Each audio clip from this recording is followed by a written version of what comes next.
নমস্কার, আবার একটি নতুন ভিডিওতে আপনাদের সকলকে স্বাগত জানাই। বন্ধুরা, আমরা মার্চের 1 তারিখে গ্রুপ সি পরীক্ষা দিয়েছি এবং গ্রুপ ডি পরীক্ষা দিয়েছি মার্চের 8 তারিখে। আজকে হচ্ছে জুলাইয়ের 2 তারিখ। দীর্ঘদিন অপেক্ষা করার পরেও কিন্তু এখন আমরা রেজাল্ট হাতে পাইনি। আর কতদিন অপেক্ষা করতে হবে সে কিন্তু আমাদের জানা নেই। কিন্তু কী কারণে অপেক্ষা করতে হচ্ছে, কিসের জন্য রেজাল্ট ডিলে হচ্ছে, তার একটা বিশেষ তথ্য আপনাদের সামনে আজকে তুলে ধরার চেষ্টা করব। তাই সকলকে অনুরোধ করব ভিডিওটি স্কিপ না করে সম্পূর্ণ দেখবার জন্য। আপনাদের মতো আমিও কিন্তু অপেক্ষায় রয়েছি কবে গ্রুপ সি এবং গ্রুপ ডির পরীক্ষা দেবে। অনেক স্টুডেন্ট এমন রয়েছে যারা গ্রুপ সি গ্রুপ ডির ইন্টারভিউ এবং টাইপিংয়ের জন্য প্রস্তুতি নিতে নিতে তারা কিন্তু অলরেডি বন্ধ করে দিয়েছে নিরাশ হয়ে।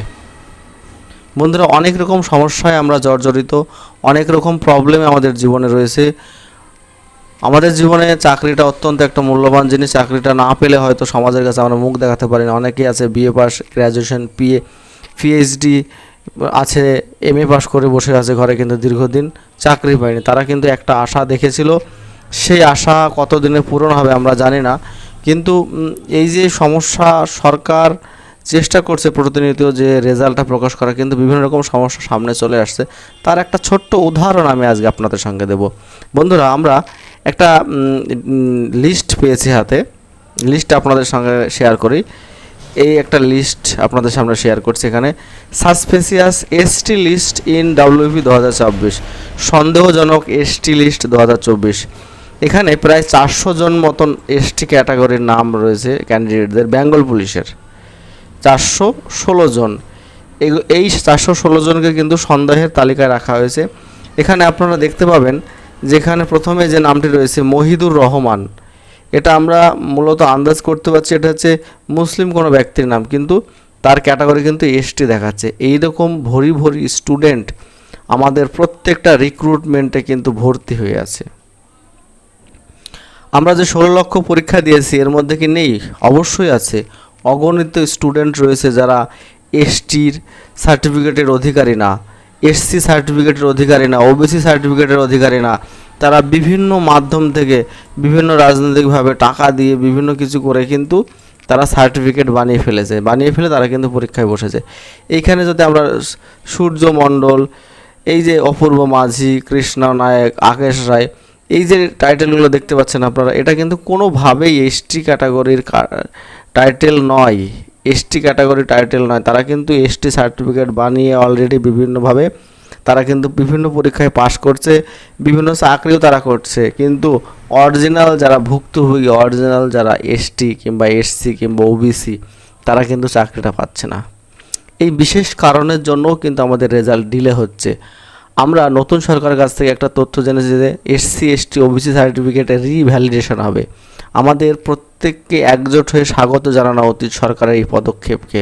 কারণ এই পদক্ষেপ যদি সরকার না হয়, একসময় দেখা যাবে যে অরিজিনাল এসসি এসটি কাস্টের লোকই পাওয়া যাবে না, সব ভুয়ো এসসি এসটি সার্টিফিকেটে লোড হয়ে যায়। তখন কিন্তু আমাদের ছেলেমেয়েরা, আমাদের জেনারেশন পার হওয়ার পরে কিন্তু আর চাকরি হবে না। এখন সময় এসছে প্রত্যেককে বলবো সচেতন হওয়ার জন্য, যাতে পরবর্তীকালে এরকম সমস্যা না হয়। বন্ধুরা, এই যে এসসি এসটি ওবিসি রিভ্যালিডেশন যদি সার্টিফিকেট করা হয়, আমাদের গ্রুপ সি গ্রুপ ডি পরীক্ষাতেও কিন্তু হাজার হাজার ছেলে মেয়ে বের হবে, এইটুকু আপনাদেরকে আমি গ্যারান্টি বলতে পারি। প্রায় 16 লক্ষ ক্যান্ডিডেট কিন্তু পরীক্ষা দিয়েছে। অবশ্যই মিনিমাম হলো 40 থেকে 50 হাজার ভুয়ো সার্টিফিকেট বেরোবে। কারণ সরকার হঠাৎ করে যে এই সিদ্ধান্ত নিয়েছে তা না, কিন্তু দীর্ঘদিন এর ওপর পরীক্ষা নিরীক্ষা করবার পরে কিন্তু এই সিদ্ধান্ত নিয়েছে সরকার এই সিদ্ধান্তকে আমাদের প্রত্যেককে স্বাগত জানায়। আমাদের অলরেডি রেজাল্টে লেট তো হয়ে গেছে, আর কিছুদিন আমরা অপেক্ষা করি না কেন, যাতে একটা স্বচ্ছ নিয়োগ আমরা পাই, যাতে এই যে সার্টিফিকেট, ভুয়ো সার্টিফিকেট ধরা পড়ার পরে সামনের জেনারেশন, আমাদের যে জেনারেশন রয়েছে, আমাদের তো একটা এজ হয়ে গেছে, আমাদের থেকে যারা জুনিয়র 16, 17, 18, 19, 20 বছর বয়সের যারা যুবক, তারা যেন এই প্রবলেমে না পড়ে। যারা এসসি অরিজিনাল তারা এসসি হকটা পাক, যারা এসটি অরিজিনাল তারা কিন্তু এসটি হকটা পাক। বন্ধুরা, এটা একটা বেদনাদায়ক বিষয় যে অনেক জেনারেল ক্যান্ডিডেট রয়েছে, তারা কিন্তু এসসি এসটি ওবিসি সার্টিফিকেট বানিয়ে তারা কিন্তু চাকরি করছে। এটা আমাদের সামনে কিন্তু চাক্ষুষ, এটা কিন্তু অনেকেই আমরা দেখতে পাই, কিন্তু আমরা কিছু বলতে পারি না, চুপ থাকি। কারণ দেখা গেলো বলতে গেলে অনেক রকম সমস্যা আমাদের কিন্তু হতে পারে। কিন্তু সরকার পদক্ষেপ যখন নেবে তখন কিন্তু আমাদের সামনে এগিয়ে আসতে হবে, সরকারকে সাহায্য করতে হবে, তবে কিন্তু এই সিস্টেমটাকে পরিবর্তন করা যাবে, আমাদের কিন্তু নৈতিক জয় হবে।